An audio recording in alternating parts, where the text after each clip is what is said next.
Escuchas un podcast de Dixo. Escuchas Creative Talks. El podcast donde hablamos de creatividad, futuro, innovación, medios, disrupción y emprendimiento. Con Fernanda Rocha y John Black.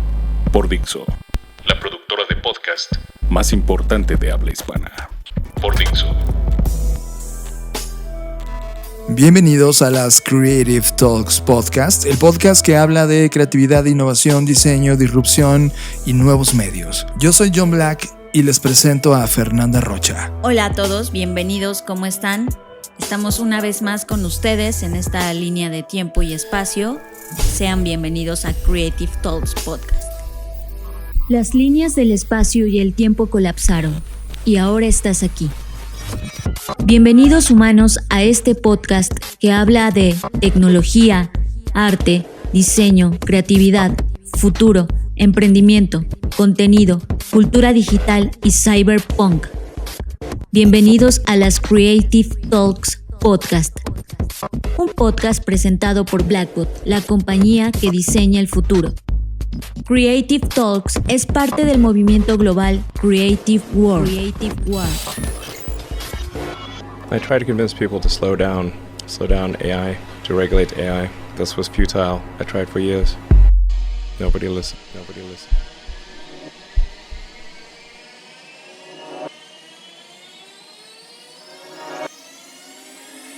Fernanda, conocimos a Ivan Spiegel hace casi 5 años aquí en la Ciudad de México. Fue un momento muy raro. Quizá era de esas primeras veces donde Iván asistía a un evento donde había muchísimas personas. Aquí en México hay algo que se llama el Auditorio Nacional, que es uno de los foros más importantes, de mayor capacidad que existe aquí en este país. Y estaba totalmente lleno porque fue un evento de uno de nuestros clientes que se llama Telmex.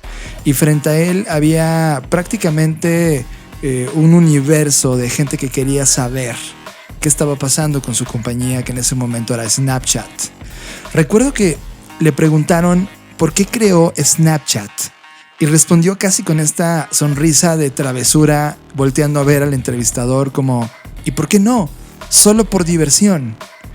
Tú y yo estábamos justo a espaldas en la parte trasera del escenario y yo pensé que iba a contestar con algo de mucha profundidad, pero de repente entendí que era un chico de sus 20 años, estaba entrando a su segunda década y que ciertamente Snapchat la había construido con solamente este ámbito de rockstar para poder tener fama, conocer qué era el mundo online y sí, ciertamente solo para divertirse. Ese niño, en ese momento, era un niño absolutamente criticado, amado y odiado porque en la escena tecnológica lo catalogaban de engreído niño rico.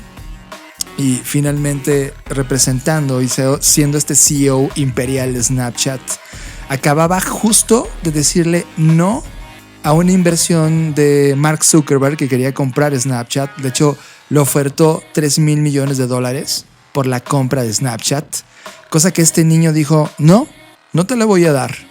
Y hoy, de acuerdo a la revista Fast Company, Fer, que tú y yo leemos todo el tiempo y que prácticamente es uno de nuestros referentes de contenido, ya anunciaron a las compañías más innovadoras del planeta y Snap de Ivan Spiegel, hoy ya muchos años después de ese primer momento, ya dejó de ser esta plataforma social únicamente y ahora construyó una estructura basada en la innovación. Creo que aquí el tema es los criterios de selección que utiliza Fast Company, ¿no? Mucho se ha dicho alrededor de esto, si es un listado más o si de verdad tiene peso en la industria, etcétera. Pero fuera de caer en esas conversaciones, al final del día yo creo que todas las compañías, el otro día leí algo, no recuerdo el autor, pero decía que es el futurista de Daimler, creo, no estoy tan segura, pero bueno, era una persona que siempre está hablando de innovación y él decía que los momentos de innovación no siempre ocurren, es decir, que actualmente, por ejemplo, Apple ya no está innovando, solo está mejorando y que no es lo mismo. Y eso me dejó pensando en algo, es verdad, lo más innovador que Apple tuvo fue el iPod, sí fue revolucionario, cambió la industria, cambió muchas industrias alrededor de él, la música se percibió desde otro punto de vista, fue un estallido de muchas cosas. Y a partir de ese momento, en realidad Apple, él decía, no se ha comportado como alguien innovador, sino solo como un improve, ¿no? Que no necesariamente es innovación. Y estoy de acuerdo con eso en un punto. Todas estas mejoras que se van haciendo, porque esta ideología de las compañías tecnológicas es que nunca estás hecho, siempre estás en beta, lo cual me parece fascinante, pero al mismo tiempo creo que sí llega un momento en donde en ese contexto de todo el tiempo estar mejorando, te vuelves flat también. Y creo que la idea de que Snapchat o Snap, como ahora lo llaman, esté acá es porque no ha dejado de innovar. No solamente se ha enfocado en mejorar su plataforma, sino está abriendo a otros mercados con otros contextos, y creo que ahí es donde está la innovación.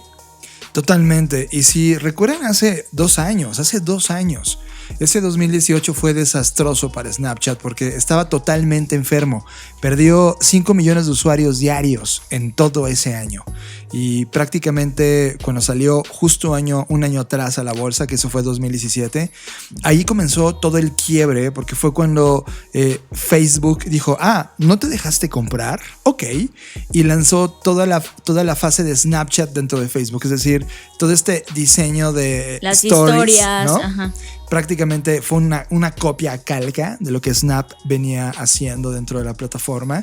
Así que todo el mundo al interior, sobre todo los ejecutivos que habían invertido dinero en Snapchat, le decían a Spiegel, ¿y qué vas a hacer? ¿Por qué no ni siquiera patentaste esto? Y él no estaba interesado en hacerlo. Prácticamente le dijo a todo el mundo, es que esto no nos afecta. El problema es que la empresa estaba siendo regida por un grupo de personas que habían invertido en Snapchat y que solamente estaban provocando el profit dentro de la compañía. Y entonces él entendió que en ese momento tenía que modificar la estructura ejecutiva y también la estructura administrativa. Así que todo 2018, en este mar de pérdidas y de críticas, él destruyó de nuevo Snapchat y volvió a redecodificar también la aplicación, también cómo funcionaba, no perder su punto fijo en temas de contenidos. Y creo que aquí el punto importante es que en este periodo de crisis se concentró en que el app de Snapchat funcionara totalmente en Android, es decir, en todos los teléfonos que no son iPhone, que en su mercado es el 85% de sus usuarios. Entonces creo que también eso fue una estrategia más bien un punto mucho más táctico que lo que probablemente Facebook estaba haciendo en ese momento. Totalmente, y además la gente que estaba en Snapchat, los que se quedaron, sabían que eso había salido de ahí. O sea, Facebook no inventó nada, solo lo copió y se lo llevó. Y sabían que algo estaba ocurriendo dentro de la comunidad, así que se mantuvieron y siguieron muy metidos con los temas de experimentación que estaban haciéndose en Snapchat. Luego vino la próxima ola que él decidió abrazar. Si bien los gigantes de la tecnología sí esperan convertir el tema de la realidad aumentada en una corriente principal, probablemente dentro de una década, Snap decidió jugarlo de inmediato, casi como si fuera parte de la propiedad de los contenidos que ocurren. En promedio, más del 75% de los 218 millones de usuarios diarios de Snapchat juegan con los lentes de realidad aumentada todos los días. Son la única plataforma que tiene estos datos. Y son más de 163 millones de personas que ponen efectos digitales, así como estas barbas de personas, orejas de cachorro, gatito, etcétera, a las fotografías o videos. Tan solo el año pasado la compañía amplió más el alcance de realidad aumentada, centrando toda su atención en aumentar un mundo en torno a los usuarios. Y esa fue la apuesta importante de 2019 y parte de lo que se decidió en 2018. Estar en esa ola, liderarla, aunque todo el mundo le decía, oye, ¿por qué no mejor no dejas que todo ocurra y cuando esto se vuelva masivo, tú entras? Así que Ivan decidió no solamente hacer este cambio de estructura, sino además la mitad de su tiempo se la pasa en su laboratorio para crear los nuevos productos y el nuevo diseño que va a tener Spiegel dentro de la compañía Snap. Ahora, ojo, aquí a veces usamos mucho la palabra laboratorio y la gente se imagina como batas y cajas de Petri y así, ¿no? En realidad el espacio de trabajo de Ivan es un escritorio rectangular que cualquiera de nosotros podría tener y está en el extremo de una habitación que es súper larga, no hay paredes, no hay vidrio, no hay nada que lo separe del resto del equipo y su equipo de innovación rápida o ágil, me gusta más usar la palabra ágil que de todos modos se entiende que es como al chingadazo, pero no es eso, y su equipo de innovación se reúnen en ese piso todos los martes. O sea, ya tienen como totalmente esta disciplina de tener esta reunión. Y no son las típicas reuniones que pudieran ser un mail. O sea, son reuniones en donde un grupo de 12 diseñadores se enfocan en desarrollar el futuro de Snapchat. Es como, ¿qué sigue? ¿Qué sigue? ¿Qué sigue? Y todo el tiempo están tratando de ser ellos mismos su propio disruptor. Ese es un punto que quiero detenerme, Fer. En el FBS, hace semana y media, justo platicábamos de un concepto que hemos desarrollado que le decimos soft companies. Y cuando le recomendamos a las compañías, cuando tienen que abrazar la innovación, de reunir un equipo táctico que son los que realmente van a crear ese futuro de la compañía. Es decir, personas que van a traer la innovación en la parte de su genética y van a estar empujando los cambios. Prácticamente lo que hizo Spiegel fue crear esta soft company al interior y reunir a estos 12 diseñadores. Además, Spiegel empezó a tomar clases en el Art Center College of Design en Pasadena, California, y como tenía todo este acercamiento al tema de arte y diseño, prácticamente todo lo que veía en clases y las ideas que tenía las llevaba semanalmente a su equipo de 12 diseñadores para comenzar a crear juntos, participar juntos y sobre todo preguntarse, como tú dices, ¿qué sigue? ¿Qué sigue? ¿Qué sigue? Esa combinación de velocidad de trabajo súper alta, el elemento de la escuela del arte, más una comprensión profunda de lo que está sucediendo en términos de comportamiento en los seres humanos, creó una dinámica de trabajo de innovación que no ha parado y que prácticamente es el nuevo corazón de por qué Ivan Spiegel y su compañía están nuevamente dentro de las compañías más innovadoras del planeta. Otro punto en donde se está focalizando en temas de innovación es evidentemente en el contenido, puesto que eso es lo que crea la plataforma. Y ellos están apostando no solamente a futuro, sino desde ahora mismo, es decir, están trabajando tanto el futuro como el corto plazo. Hoy en día hay dos tipos principales de contenido en Snapchat. El primero de ellos son los videos que puedes ver en la pestaña de descubrir. Si eres usuario de esta aplicación, pues estás relacionado, y si no, igual estaría bueno que la bajaras para que te vayas relacionando con lo que estamos platicando acá. Pero bueno, el punto es que esto es lo más cercano que el mundo digital ha construido para como una televisión por cable. Es decir, es una serie de videos como de crowdsourcing, vamos a decirlo, y han hecho series como una que se llama Oddly Satisfying, en donde muestra a los Snapchatters, que son como los usuarios de Snapchat, realizando tareas fascinantes como reventar burbujas, haciendo cosas mucho como toda esta corriente de videos cortos que nos enseñó Vine, ¿no? Desde ese momento, o sea, como todos estos videos súper ingeniosos, creativos, en donde hacen mil cosas y saltan de muchos lados, etcétera, como estas cosas muy arriesgadas incluso a veces. Y bueno, en esta es como serie de videos que están haciendo en conjunto las personas. No importa que no estén en el mismo lugar, tú puedes grabar con alguien que está del otro lado del mundo y hacer estas pues series originales. Y lo notable de esto es cómo le hablan a la audiencia, y sobre todo pensando que la audiencia predominante de esta red es de 13 a 24 años.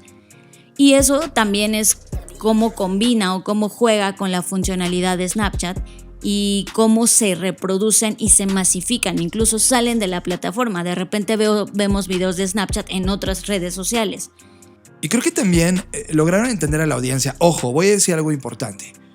Lo que ocurre en Snapchat no es nada científico ni de altísimo contenido. O sea, ustedes que están escuchando este podcast y se meten en Snapchat, claramente no es su mercado, ¿vale? Pero por ejemplo, tienen cosas como Second Chance, que es una especie de serie donde ponen a dos ex que tronaron y los vuelven a juntar, en donde evidentemente uno sí quiere volver a recrear, a volver a solucionar la relación, pero la gente se engancha porque son muy cortos los capítulos y siempre tienen un cliffhanger que los lleva al siguiente, al siguiente, al siguiente. Y de hecho, cada clip dura 10 segundos.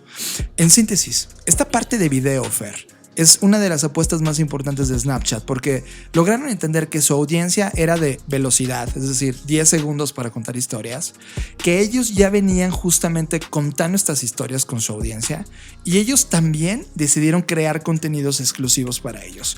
Es decir, un mini Netflix dentro de Snapchat con contenidos que ellos crearon y eso le da todo un fan service y un sentido de comunidad a los que tienen esta app. La segunda forma complementa justo esto que dices de entender a la audiencia. Ya hablamos que son los videos, ¿no?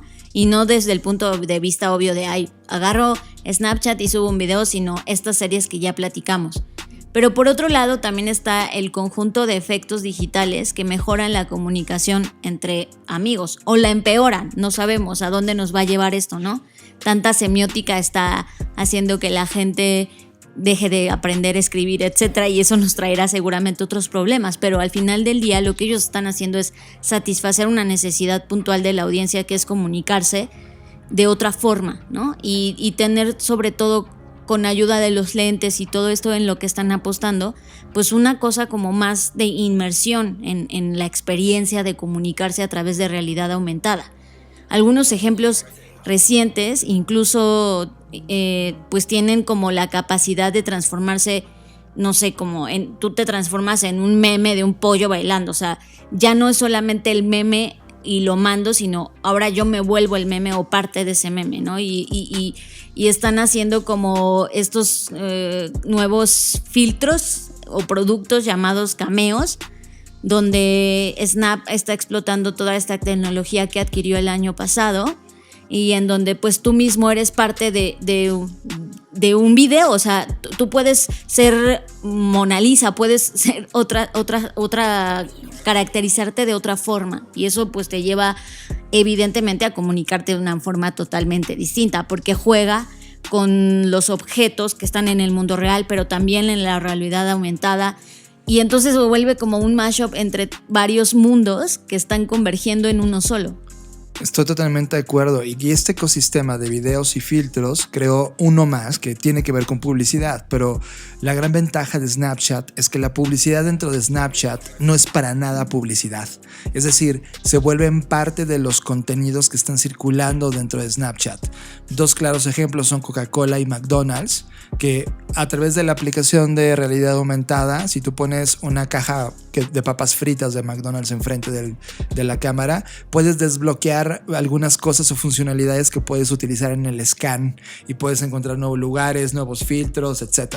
Eso es contenido al final del día, no ads. Y esa parte es muy interesante porque ellos están logrando crear una cultura de, inclusive con las marcas, cuál es el lenguaje correcto para entrar a ese lugar. Si tú entras ahorita a YouTube y te sale un anuncio, ¿qué sientes? Te sientes invadido, ¿no? Es como de no lo quiero.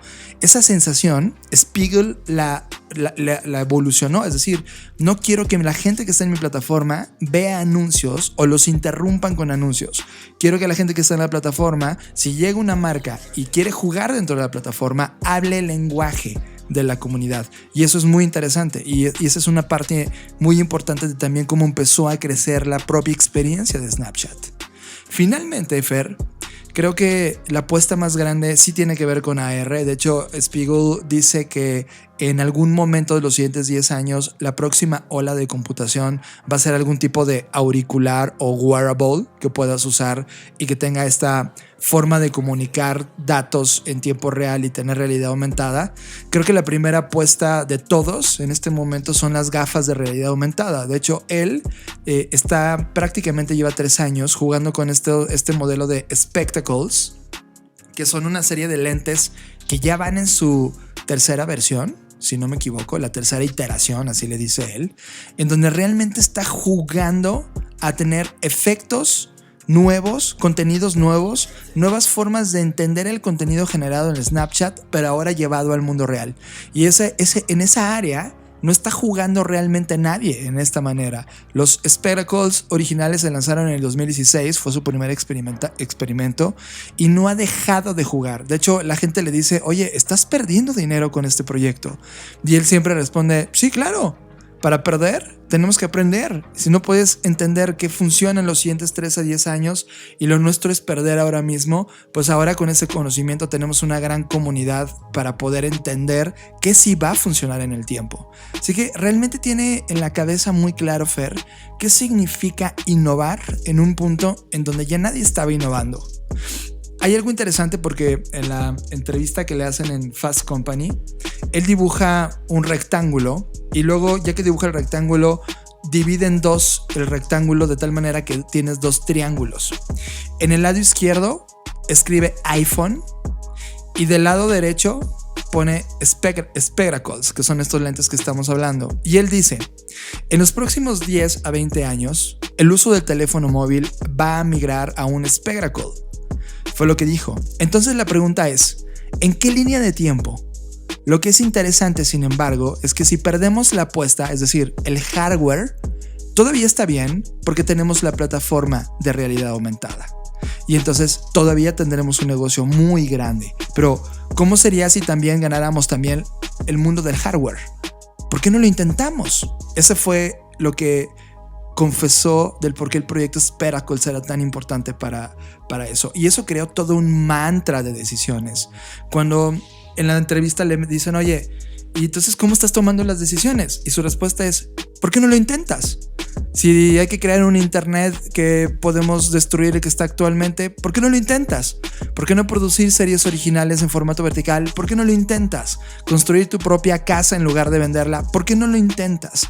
Y eso me deja muy emocionado, porque si bien Fast Company como revista está poniendo una compañía como Snapchat nuevamente en la conversación, es porque al interior, Fer, todos los planteamientos de innovación, toda la genética de innovación que tú y yo venimos reconociendo, escribiendo, sintetizando, finalmente ha llegado en un chico que está poniendo en activo esto en sus compañías y ya ha regresado reclamando el territorio de las redes sociales y empezando a jugar en serio un modelo que no habíamos visto y una nueva actitud de plataforma digital.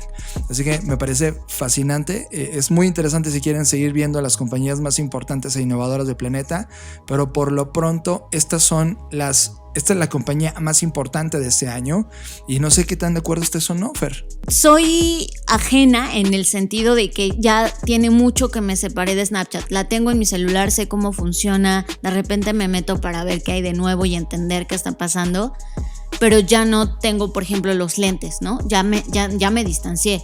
Pero ahora con esto, esta mención y toda la explicación que da y sobre todo esta doble visión que tiene en el corto, mediano y largo plazo, me encanta. O sea, creo que vuelvo a confiar en que esta plataforma está haciendo todo lo posible para cambiar las cosas y que también creo que es necesario. O sea, tenemos TikTok y todo, pero que al final del día es una red social más que no está jugando con otras tecnologías. Y creo que este tipo de esfuerzos, que ahorita lo vemos solo como entretenimiento, quizás van a empujar a otras cosas también. Entonces es ahí donde veo lo valioso. A mí también, yo pienso igual, y pese a que no tiene mi lenguaje y pese a que yo ya no pienso en términos de 10 segundos, ¿no? Es difícil que pueda enganchar con Snapchat, pero es muy interesante el no perderle el ojo de lo que están haciendo, porque sí están volviendo a colocar en la agenda el tema de social media. Entonces, solo haciendo un repaso de las top 50, de las más importantes. En el 1 está Snap, y ya dijimos las razones. En el 2 está Microsoft. En el 3 está Tesla. Creo que todos sabemos las razones. En el 4 está Big Hit Entertainment, que prácticamente esta compañía es la que ha traído toda la cultura del pop coreano, el K-pop. Y ellos han prácticamente generado una cantidad de contenidos, eventos, utilizado las plataformas digitales como nadie y prácticamente está en la escena del mundo porque nadie había detonado el mundo de la música como lo está haciendo el Big Hit Entertainment. La siguiente es una compañía que según no habían escuchado, se llama HackerOne. Y me parece, esa me pone muy loco, Fer, porque lo que hace es que literal le venden los servicios a grandes compañías y a países completos, ¿no? Y lo que hacen es que estresan a través de su equipo de hackers qué tan viable o qué tan confiable es una plataforma o proyecto tecnológico. Y entonces, pues lo que hicieron fue poner a todos los hackers del mundo a trabajar y lo lograron, HackerOne. Me gusta por ahí que en el lugar 7 está Shopify. Creo que lo platicábamos también de cómo el comercio electrónico ha evolucionado y Amazon perdió un poco de territorio respecto a la velocidad como estaba pensando Shopify y prácticamente permitió a todo el mundo a pensar en términos de comercio electrónico a través de esta plataforma. También está Canva, que me da mucho gusto porque está dirigida por una mujer. Es de las pocas compañías que están en el listado que dirige una mujer. Y pues es esta plataforma con la que puedes crear diseños, incluso ahora ya están metiendo videos, etcétera, ¿no? Sí, por ahí del lugar 15 también está Spotify, que por cierto acaba de hacer la entrega de premios en México, en donde se dieron datos interesantes respecto al uso. Somos el país que más contenido de música consume prácticamente en el planeta. El cuestionamiento es qué tipo de contenidos musicales, y creo que la entrega de premios, por lo menos a mí, fue totalmente nula. Es decir, yo ya no estoy en esa escena, yo no consumo esos contenidos y me preocupa que esos contenidos sean los más populares de mi país.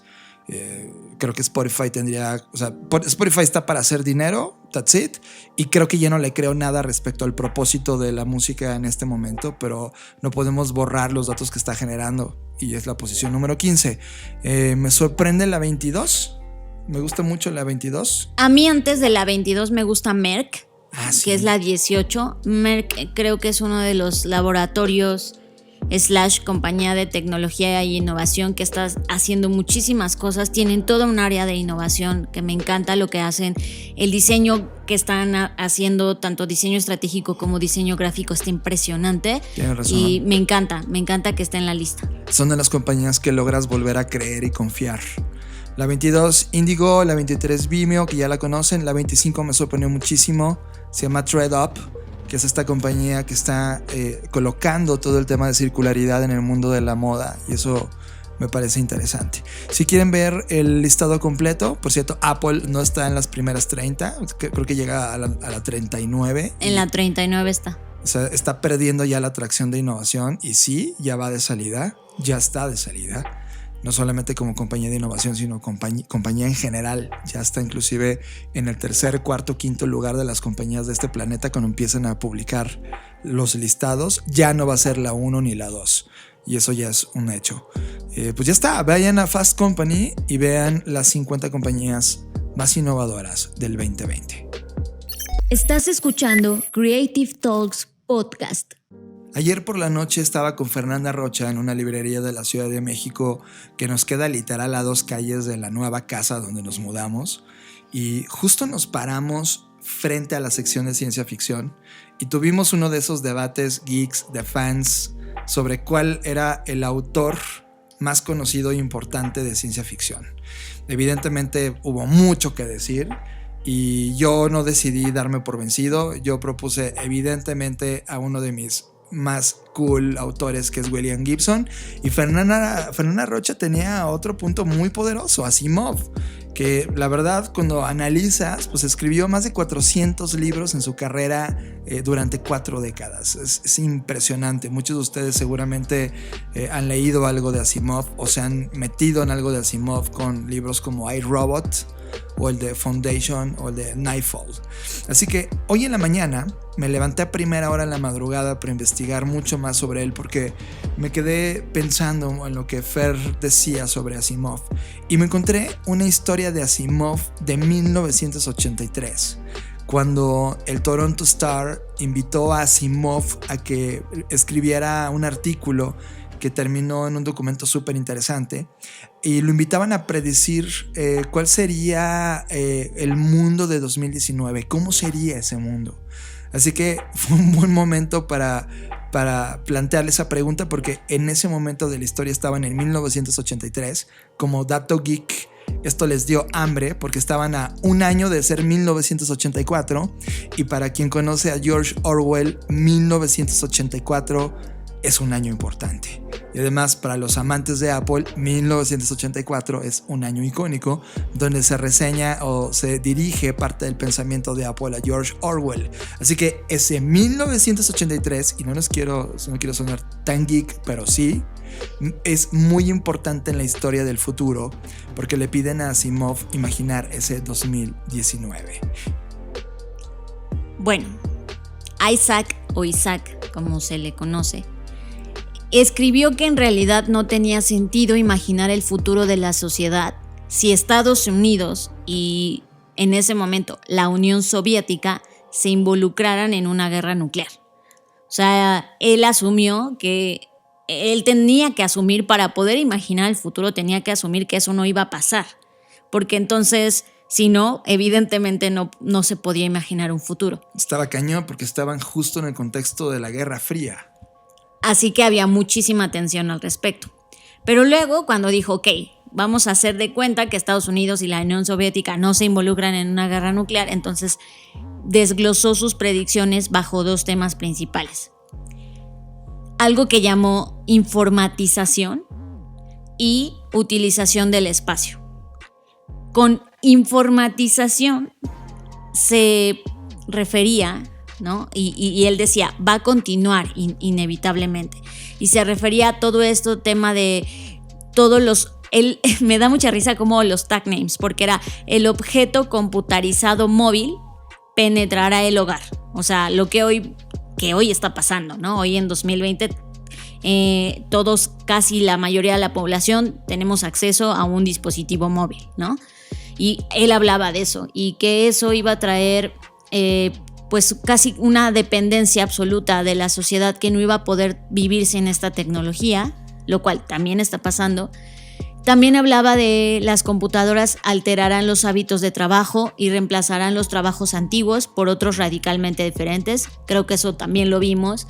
Las computadoras nos ayudan el día de hoy a hacer muchas de las cosas que hace 10 años era impensable, ¿no? Editar una película de las que se editan hoy era impensable sin la robustez de la computación.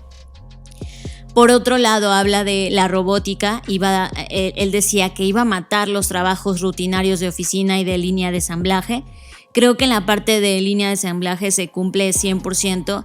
Hoy en día todavía no ha matado los trabajos rutinarios de oficina, ¿no? Seguimos viendo personas que se dedican a estas actividades cotidianas y rutinarias. Sin embargo, seguimos en esa conversación, ¿no? De que los robots van a matar algunos de nuestros trabajos. Sí, más bien la inteligencia artificial, que ahora él no la pudo imaginar, ¿no? Pero... Claro, seguramente él, con todo el tema de la robótica, a eso se refería, ¿no? Claro. Ahora sí, bien, le decía al teléfono móvil, objeto computarizado móvil. Claro, pues es que ¿cómo describes algo que todavía no está? Sí, es una locura. Ahora, la sociedad, él decía que iba a necesitar un gran cambio en la naturaleza de la educación y de cómo debían ser las poblaciones, y que él estaba muy preocupado en que las poblaciones fueran alfabetizadas en temas de informática, ¿no?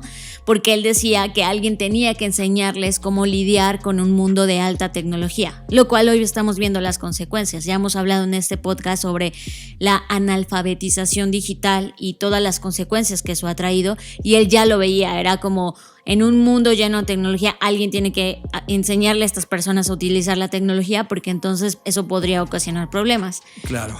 Y también hablaba sobre que esa transición, sobre todo educativa, iba a ser difícil para muchos, especialmente a medida que la población mundial crecía a tasas sin precedentes, ¿no? Él ya veía, porque pues obviamente él tenía acceso al informe Meadows y a otras, o sea, todo esto no es casualidad. A veces vemos como, creo que el caso más claro es Nostradamus, ¿no? Que todo el mundo dice, no, es que él predijo esto y dijo que el futuro iba a ser esto y que iba a pasar el otro. Y es que es un tema de literal estar abiertos como un radar, atentos y ver las señales. O sea, no es un tema de que estos eran adivinos o tenían pacto con no sé quién. Es un tema de tenían acceso a la información y estaban muy atentos a las señales. Por eso podían ver literal ¿cómo son los que ven más allá de lo evidente? Los Thundercats. Como los Thundercats. Exacto. Es un tema de estar atentos a las señales, porque al final del día esos señales provocan patrones que en algún momento se pueden convertir en tendencias y luego en realidad, ¿no? Entonces creo que ese es el punto importante de esto. O sea, sé que algunos dicen, wow, ¿cómo podía ver esto en ese año, en 1983? Pero creo que si hoy somos atentos a lo que está pasando, podríamos no predecir, pero sí como que echarnos un clavado, un vistazo a lo que podría ser, ¿no? Hoy en día hay hipótesis de que la inteligencia artificial puede tener su propia conciencia, etcétera. Y esos no son más que cazadores de señales que están atentos a lo que podría ocurrir. Está impresionante, Fer. Yo me quedé con este pensamiento porque cuando vi que era 1983, yo nací en 1981 y este hombre ya sabía el mundo que yo iba a vivir a mis 30, ¿sabes? Sí. Es impresionante. Creo que justo cuando me dio eco todo lo que estábamos discutiendo ayer en la cafetería y en la librería, prácticamente esa parte que me seduce del mundo del diseño de futuros tiene que ver mucho con esta capacidad, como tú dices, de extraer estas señales y convertirlas en un escenario. Y este hombre prácticamente todo eso le atinó. Fue brutal. Ahora bien, también bajo este mismo orden de ideas de la informatización, él decía que la tecnología evidentemente iba a revolucionar la educación, pero que aquí el problema va a ser que la escolarización como tal, la escolarización tradicional, iba a estar desactualizada a medida de que los niños iban a poder aprender todo lo que necesitaban en sus computadoras en su casa. Lo cual también es totalmente cierto. Si hoy pensamos en jugar Fortnite, por ejemplo, y donde aprenden cosas y todo este tiempo que pasan usando la tecnología, a veces hasta le hacen preguntas a los adultos que ni los propios adultos ya saben porque no tienen esa información, ¿no? Entonces creo que en todo esto tiene razón y que justo ahora mismo estamos atravesando este cuestionamiento que se ha venido trabajando ya desde hace bastantes años sobre cuál es el futuro de la educación. En donde una gran hipótesis era que todo se iba a digitalizar y que todo iba a ser virtual, y hasta la fecha no ha sucedido, porque al final del día nuestros sistemas de aprendizaje son más complejos, necesitamos al otro para poder aprender, y eso es algo que todavía no se puede sustituir, ¿no? Y creo que por eso a muchas escuelas, a la gran parte de escuelas en el mundo les da miedo dar ese paso, porque hay muchas cosas que no están resueltas y que apenas estamos como en el camino para resolverlas. Bueno, y del otro tema del que habló Asimov fue, recuerden, la utilización del espacio. Y entonces él decía que íbamos a llegar al espacio para quedarnos, ¿no? Que no nada más iban a hacer estas visitas a la luna, sino que íbamos a intentar ocupar el espacio como tal. Y pues tenía razón, la Estación Espacial Internacional pues evidentemente ha estado ocupada continuamente, más veces que otras, pero durante estos últimos años, ¿no? Hemos ido viendo cómo si bien la NASA sufrió estos periodos de crisis, pues ha habido otras iniciativas privadas como la de Elon Musk y entre otros millonarios que pues sí desean la conquista espacial. Y él era un poco optimista sobre los esfuerzos espaciales de nuestra sociedad, y él decía que los humanos estaríamos de vuelta en la luna, ¿no? Como ya activos, con operaciones mineras, fábricas, observatorios.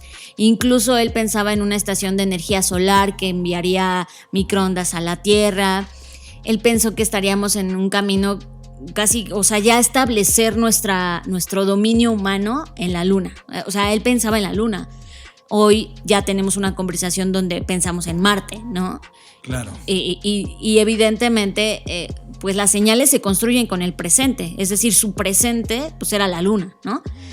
pero aún así no lo hemos logrado, y creo que también esto se debió a estas crisis que la industria lunar, le vamos a llamar, sufrió, ¿no? La NASA, también Rusia, creo que también que hubo periodos como de mucha tranquilidad en este aspecto y que apenas hoy se está recobrando con esta inversión de la iniciativa privada. Y entonces él decía que para 2019 iba a haber un primer asentamiento espacial y que debería estar en los tableros de dibujo y que ya iba a estar como que ya los planos y todo para estar ahí viviendo, lo cual también es cierto en el sentido de que ya hay planos de prototipos de casas para habitar Marte, ¿no? Creo que esto se está cumpliendo, pero de otra forma. Tiene como otra velocidad distinta, pero está muy cercano a lo que él logró visualizar. Sí, totalmente. O sea, es un tema como, sí, de ver las señales, ¿no? Y de estar muy pendiente de eso todo el tiempo. O sea, todos los libros que escribió, evidentemente ciencia ficción, pero no deja de ser ciencia. Es decir, lo interesante de la ciencia ficción es este toque de ciencia, ¿no? Y además, o sea, yo le decía a John que para mí él es más... pues como que tiene más rigor en el sentido de que pues él tenía, o sea, sus estudios eran mucho más profundos que los que tenía William Gibson, ¿no? Sí, William Gibson es un tipo más como novelista real. Sí, y él no era novelista, sí era escritor, pero era profesor de bioquímica, y eso le daba un conocimiento sobre ciencias naturales y muchas cosas de divulgación científica totalmente distintas a las de William Gibson. Finalmente, creo que ganaste, Fernanda Rocha, al menos durante esta línea de tiempo, aunque solamente el tiempo nos va a dar la razón sobre quién es mejor. Mira, sabes que también se me hace, o sea, no, quizás un día podríamos dedicar como a los 10 escritores de ciencia ficción, porque también se me hace injusto no mencionar a otros que también se me hacen muy relevantes y que aportaron muchísimo a la escena de la ciencia ficción. Y, o sea, yo sí podría hacer un podcast especial de ciencia ficción. Challenge acepto. Pero solo quiero quedarme con un pensamiento que tú también conoces de Peter Drucker, que es este consultor y profesor de negocios austriaco y abogado de carrera, además, considerado el mayor filósofo de la administración del siglo XX. Escribió que las principales transformaciones de la historia, llámalo la imprenta, la revolución industrial impulsada por la máquina de vapor o el internet emergente que él llegó a conocer en los 80s como proyecto.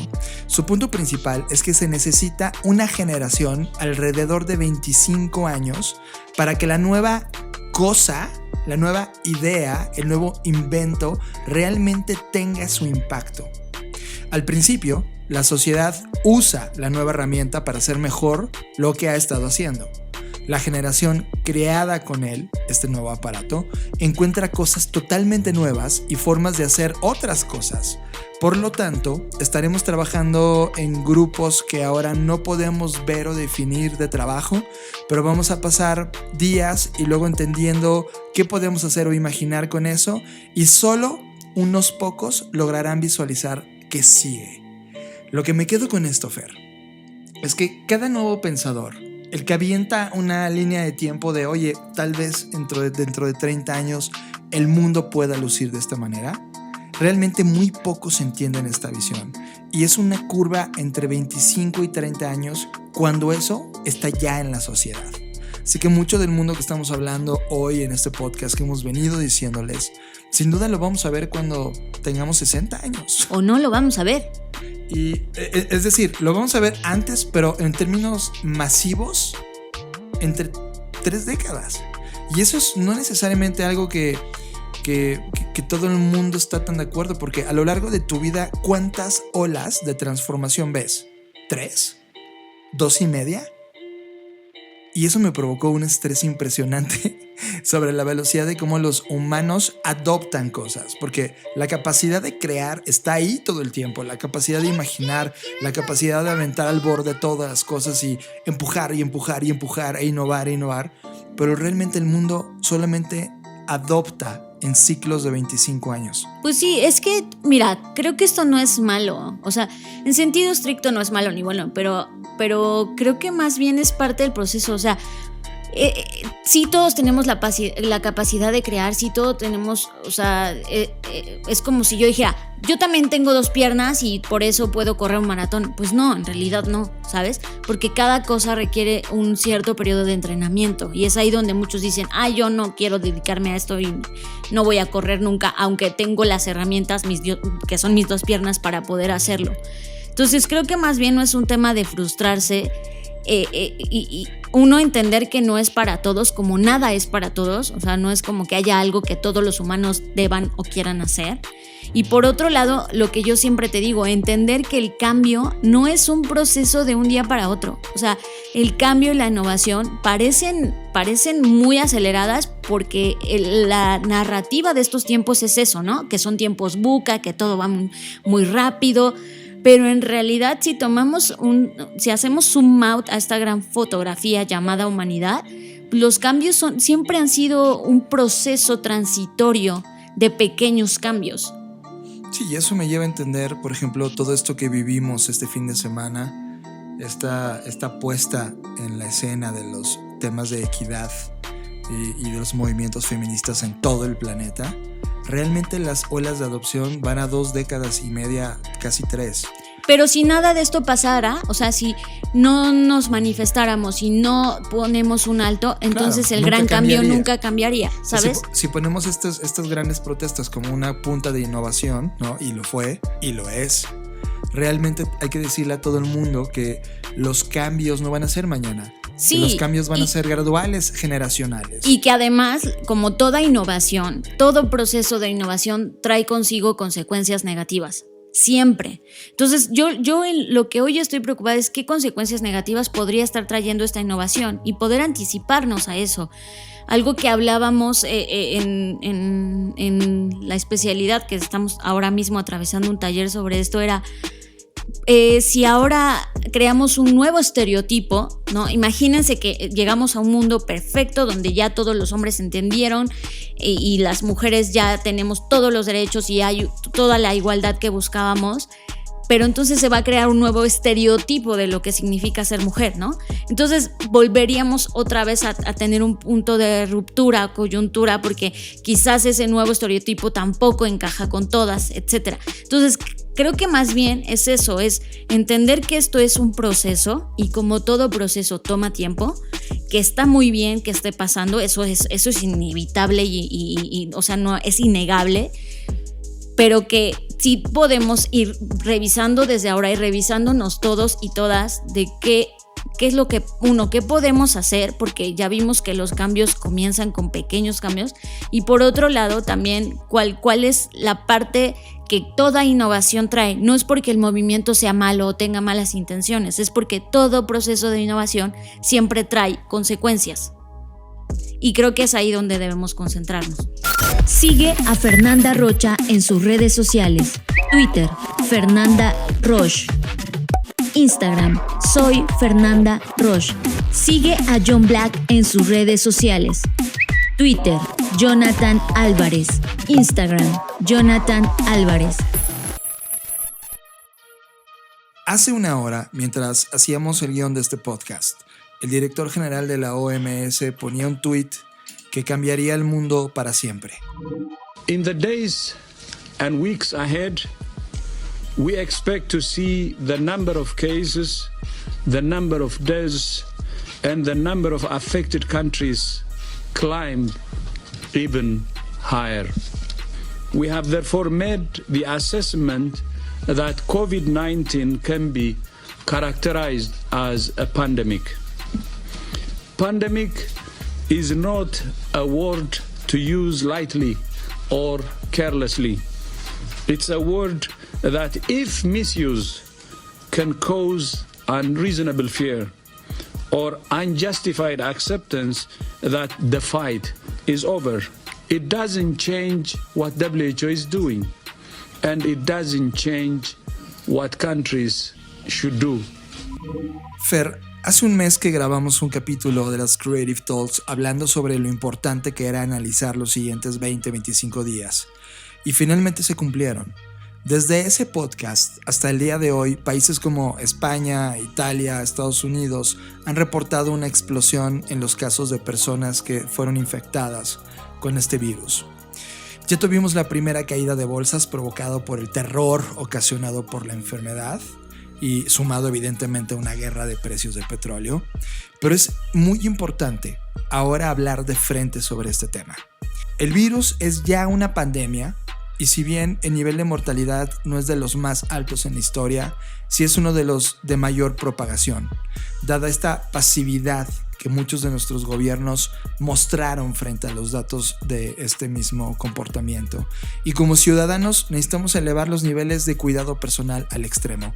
Así que hemos preparado una serie de puntos que te recomendamos hacer totalmente. Ahora bien, antes de mencionar los puntos, sí quisiera aclarar que estos puntos no son un punto que digas, si lo sigo ya nunca me voy a enfermar, ¿no? No son un punto que te asegura al 100% que no vas a contraer el virus, sino son medidas preventivas y precautorias para evitar la propagación del virus.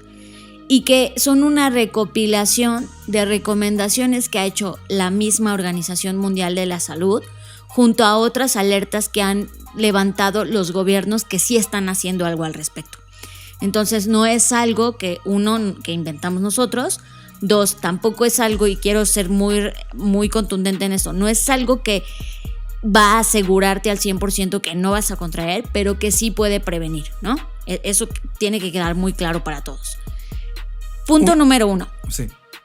Si eres dueño de una compañía o trabajas en una, hay que considerar el tema del home working, ¿no? El home office o como le queramos llamar, el trabajo a distancia. Y estamos en un momento, o sea, creo que este virus hace 50 años, ¿no? O sea, es totalmente distinto a los tiempos que estamos viviendo hoy. Y tenemos la tecnología de colaboración, tenemos internet, ¿no? Y tenemos apps, un montón de productividad, de conectividad, tenemos WhatsApp, o sea, y eso podría cortar no solamente las distancias, sino evitar la exposición masiva de personas, ¿no?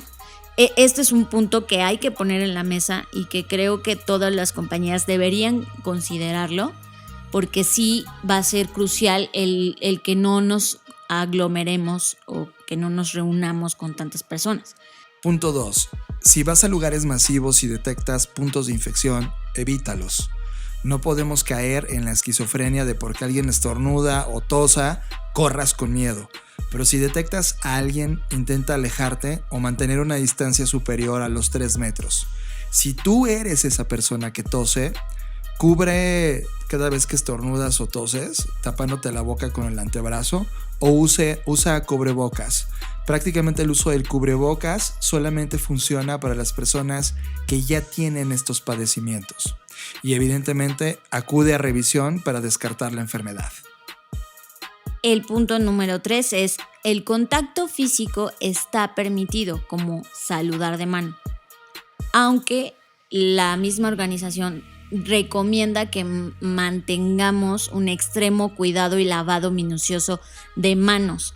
Entonces por eso recomiendan el gel, y que este gel de preferencia sea, lo mencionaron, al 60% de alcohol, ¿no? Porque hay otros que tienen menos alcohol, entonces son menos eficientes. Que se limpien las superficies en donde trabajamos, incluidos los teléfonos móviles. Los teléfonos móviles están siendo un punto portador del virus porque estamos en contacto con los teléfonos todo el día. Entonces hay que lavarnos bien las manos, limpiar el teléfono móvil, los teclados, las computadoras.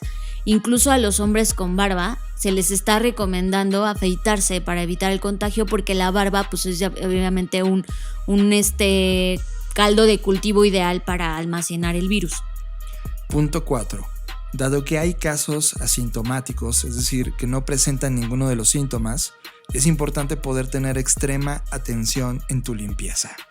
Punto 5. Si necesitas usar el transporte público como metro, autobús o incluso otro tipo de transporte como avión, no debes entrar en pánico. Es decir, no es como salir corriendo, como decía John. Solo evitar tocar el rostro, la nariz, los ojos, la boca, y en cuanto puedas, cuando te sea posible, cuando te bajas, lavarte nuevamente las manos. Muchas aerolíneas, por ejemplo, a mí me pasa porque soy usuario de Interjet y de Aeroméxico, me han llegado correos de cómo prevenir. En la universidad también nos mandaron hoy un aviso de cómo prevenir y todos coinciden en que lavarse las manos, extremar la higiene, sobre todo el tema de lavarse las manos. Muchos de los países que están cerrando fronteras con los países de mayor infección, pues es una medida de emergencia, pero en realidad no habría problemas si sigues estos pasos. Si estás escuchando este podcast, eres una mente creativa. No necesitas caer en la explosión de pánico que desatará todo esto. Intenta hablar abiertamente del tema con el mayor número de personas y trata de darles tranquilidad para que no caigan en pánico. Y también aquí, antes de pasar al punto 7, quisiera mencionar que nuestra labor también es justamente uno, que la gente no caiga en pánico, pero también si vamos a hablar y compartir información, que sea data de la cual estemos seguros, ¿no? No tenemos que compartir cualquier artículo que nos llegue de ya se murieron estas personas, mira, y como estas noticias que son fake news, necesitamos ser muy cautelosos con la información que compartimos. Hay medios oficiales, la OMS evidentemente es uno de ellos, donde tienen información real de lo que está ocurriendo en este momento. Eso me lleva al punto 7. Ahora sí, es probable que la histeria colectiva lleve a la sociedad a compras de pánico, porque siempre pasan. Si con la gasolina nos pasó, pues ahora imagínense con esto. Y ya está pasando en otros países. España, por ejemplo, en Madrid se está viviendo una crisis en este momento. Entonces, no hay que caer en eso, porque entonces vamos a entrar en un círculo de escasez donde si salimos y ahorita vaciamos todos los súper o los centros comerciales o los lugares donde compramos nuestros consumibles, pues va a escasear y eso sí va a provocar realmente una crisis. Entonces, intentemos en medida de lo posible seguir nuestra vida normal y tenemos que estar atentos. Sobre todo creo que es estar alertas, es decir, no estar en pánico, pero sí estar alerta. Y en el punto económico es un punto en el que tenemos que estar sin duda alerta, porque es algo que se va a ver afectado. Ya lo vimos con esta primer caída de las bolsas y seguramente eso va a seguir ocurriendo por la incertidumbre que se está viviendo de lo que el propio director de la OMS decía, de la no acción, ¿no?, que están tomando los gobiernos. Entonces sí va a haber un tema económico, eso es inevitable, pero sí necesitamos estar atentos para que no caigamos en ese pánico y al contrario, podamos estar lo más concentrados posible para poner lo mejor de nosotros y salir adelante. Porque si todos entramos en pánico, el pánico te inactiva, te hace que no actúes. Y entonces la no acción sí puede traer consecuencias más severas. Entonces creo que la obligación y responsabilidad de todos es estar atentos, seguir las indicaciones que se nos han dado hasta el día de hoy. Aunque el gobierno no las dé, la OMS ya las tiene muy claras, y estar abiertos al tema, hablar de eso, tener información certera y sobre todo poner lo mejor de nosotros para salir adelante. Yo creo que es una decisión personal. Muchos de los países que no hicieron caso y los ciudadanos que tampoco hicieron caso, hoy están viviendo momentos impresionantes en Italia. Lo que pasó en Italia, ¿no? Sí, fue este tema de, no pasa nada. El gobierno actuó, el gobierno notificó, pero los ciudadanos seguían reuniéndose, teniendo fiestas, haciendo cosas, ¿no? Y terminaron con esta infección masiva que hoy están viviendo. Creo que necesitamos parar porque no habíamos visto un virus que tuviera esta velocidad. Y ahora que está en la puerta de la casa, va a pasar, va a haber más casos. Así que no se alarmen, por favor hagan lo correcto. Y lo que sí necesitamos concentrarnos todos es que el efecto económico de esto estamos comenzando a verlo. Y no solamente es un tema de bolsas, también es un tema de dónde se está llevando la manufactura del mundo. Muchos de los productos tecnológicos que usamos están siendo cancelados en su lanzamiento porque no hay suministros. Lo mismo la cadena de distribución de alimentos va a empezar a verse afectada. ¿Qué cosas vamos a ganar? Entendimiento sobre qué significa colaborar en línea en el trabajo. Eso va a ser muy interesante, de los temas que vamos a rescatar, y muchas otras ideas que se nos ocurran después de esta crisis, porque sí va a haber recesión, sí va a haber un tema económico, y eso sí necesita todo el foco creativo que tengamos en nuestras compañías y en nuestras vidas.